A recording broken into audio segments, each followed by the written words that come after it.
Soldagem a gás. Talvez a maneira mais fácil e comum de soldar várias peças metálicas é utilizando a solda a gás. Esse método é famoso porque o equipamento é fácil de usar, além do fato do gás ou dos materiais para soldagem serem vendidos em quase todos os lugares, pois a fonte de energia não precisa necessariamente ser potente. Com a soldagem a gás, o metal aquece de forma lenta e uniforme, por isso esse método de solda é aconselhável para ser usado com aço comum, metais não ferrosos e ferro fundido. A espessura do metal não deve passar dos 5 milímetros. Note a cor branca da chama, isso significa que foi usada uma mistura de oxigênio e gás combustível. O método de soldagem mostrado no vídeo parece ser muito original e o fluxo de chama dele é bem uniforme e proporciona uma adesão incrível.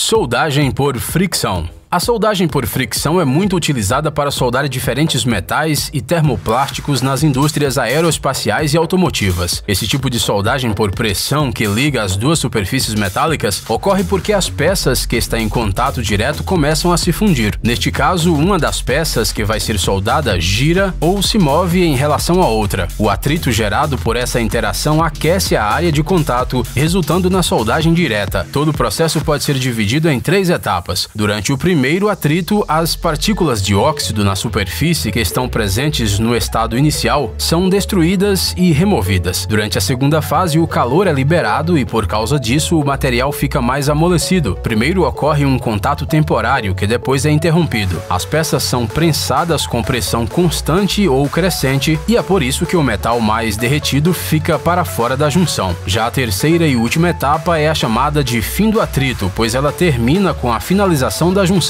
Este método de solda foi utilizado pela primeira vez na prática em 1956 e depois foi ativamente introduzido nas indústrias por todo o mundo.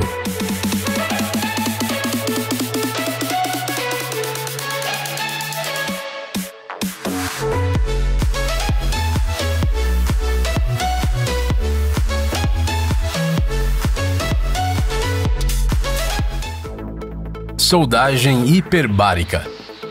Se alguma vez você já se perguntou como se faz a soldagem embaixo d'água, agora vamos responder a essa pergunta. A principal característica dessa soldagem é que ela é realizada sob alta pressão. A solda hiperbárica é importante quando se é preciso consertar uma embarcação marítima, uma plataforma de petróleo, oleodutos e outras estruturas metálicas que estão submersas em água. Durante o processo de soldagem é utilizado um eletrodo impermeável especial adaptado a estas condições. Se utilizar outro equipamento, existe um risco elevado de choque elétrico. O dispositivo elétrico aumenta a temperatura do eletrodo e da peça que está sendo consertada. O metal distribuído é transferido para a peça por meio de uma bolha de gás que é formada em torno da peça devido à fundição do material no eletrodo. O fluxo faz com que as gotas de metal se desloquem do eletrodo para a superfície que está sendo arrumada e é dessa forma que ocorre a fusão dos materiais. Note que o trabalho deve ser feito com muito cuidado e, além de tudo, de forma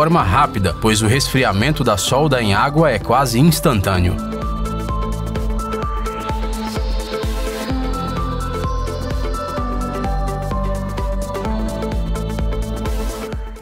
Soldagem por forjamento.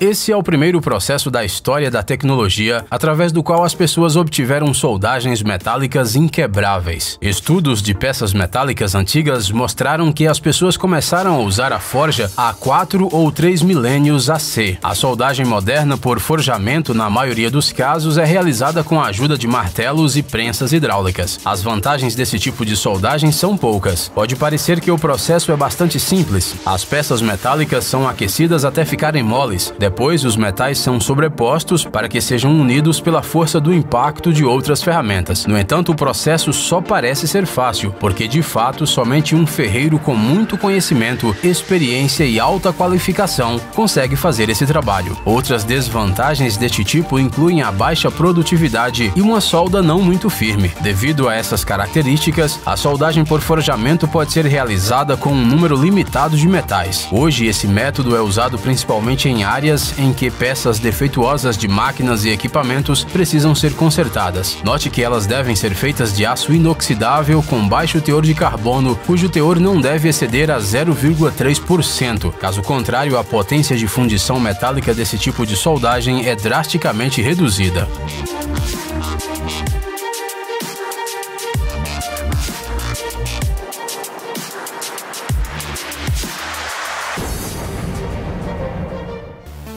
Soldagem por feixes de elétrons. Uma instalação de soldagem com a ajuda de feixes de elétrons foi criada pela primeira vez em 1958. Hoje em dia, esses equipamentos são amplamente utilizados para soldagem de aços refratários e metais altamente ativos na indústria espacial e de aviação, assim como na fabricação de instrumentos e outros setores parecidos. O aquecimento e a soldagem são realizados devido à energia cinética dessas partículas que surgem no feixe de elétrons, formada por um instrumento eletrônico especial. A utilização desse tipo de soldagem por feixe de elétrons é condicionada pelas situações em que é preciso obter uma soldagem de alta qualidade com fundição metálica profunda para grandes estruturas metálicas. As vantagens deste método incluem o fato de que durante o processo o metal fundido não fica saturado com gases. Além disso, a alta concentração de calor permite que até mesmo metais muito grossos de até 200 milímetros sejam soldados em uma única passagem. No entanto, também existe a desvantagens, pois o procedimento deve ser realizado em uma câmara de vácuo especial. Além disso, na liga da soldagem podem surgir protuberâncias e cavidades. Soldagem por arco submerso. Essa forma de processamento de peças é usada em condições estáveis dentro de uma oficina, servindo para fazer a soldagem de quaisquer metais e ligas com espessura entre 1,5 a 150 milímetros. A soldagem é efetuada diretamente pelo assim chamado arco elétrico, que esquenta e funde a superfície entre a extremidade do instrumento de solda e o metal sendo soldado. Um contato leva a corrente de soldagem para o próprio eletrodo e outro para a peça metálica. Este método de soldagem possui maior produtividade e perda mínima de metal do eletrodo. Além disso, a área de soldagem é protegida o máximo possível. Como o arco queima sobre a camada de fluxo, não há respingos e por isso não é preciso dispositivos de proteção contra a radiação luminosa.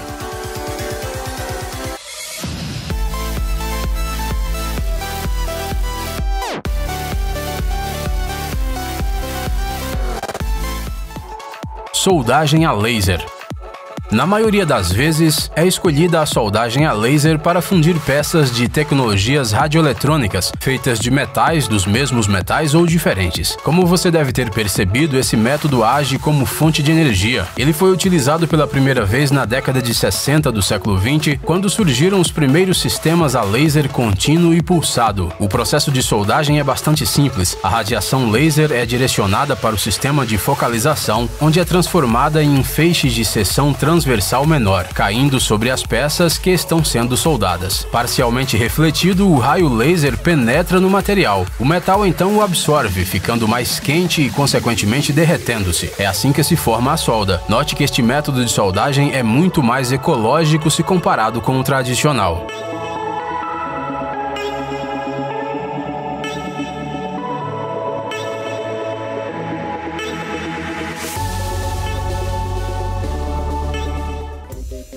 Soldagem térmica.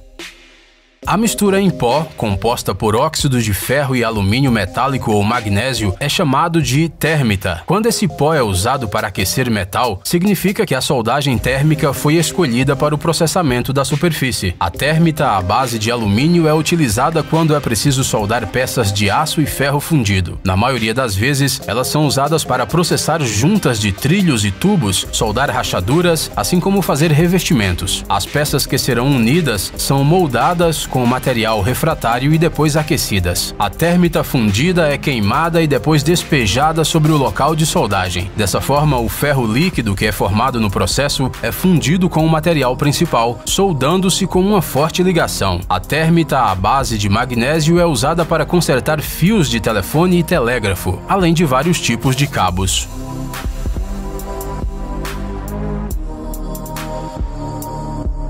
Ei! Pare de ser preguiçoso, é hora de recarregar seu cérebro. Bem-vindo ao canal Brain Time. Acontecimentos incríveis do passado, presente e até mesmo do futuro. Revoltas da natureza e animais incríveis, fatos chocantes e mistérios não resolvidos. Aqui você encontrará tudo isso e muito mais. Inscreva-se, você não vai se arrepender.